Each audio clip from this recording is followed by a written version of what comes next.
If you're a baby boomer, you may want to pay attention to our next story.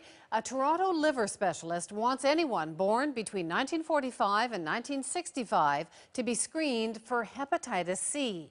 New statistics in Canada and the U.S. show more people are now dying from Hep C than from HIV. Kelly Crow from our health unit has our story. It's being called a silent epidemic.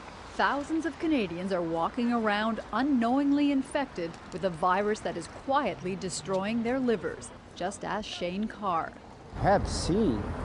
Wow. I was in shock. Yes. Last year, a routine blood test revealed he had serious liver cirrhosis caused by the hepatitis C virus, an infection he thinks he picked up when he was in his 20s on a trip to Mexico after a local doctor injected him with a needle to treat a fever. So you've been walking around all this time with this virus, not knowing it? Not knowing, no. And I've always been a health crazy person.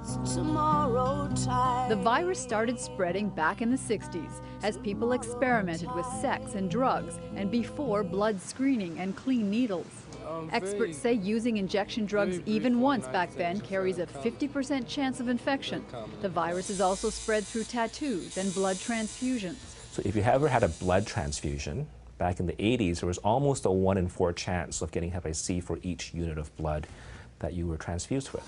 And most victims won't feel symptoms as the virus scars the liver, leading to cirrhosis or cancer. It is starting to kill people.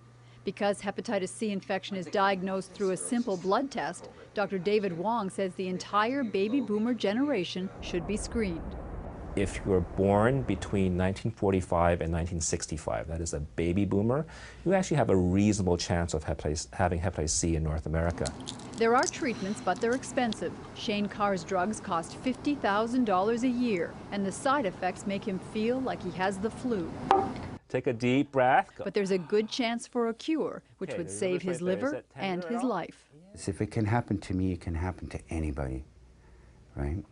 Usually considered a disease of drug addicts, doctors now say hepatitis C is also a disease of a generation, which means thousands of Canadians are walking around with an infection they won't know about until their livers may be damaged beyond repair.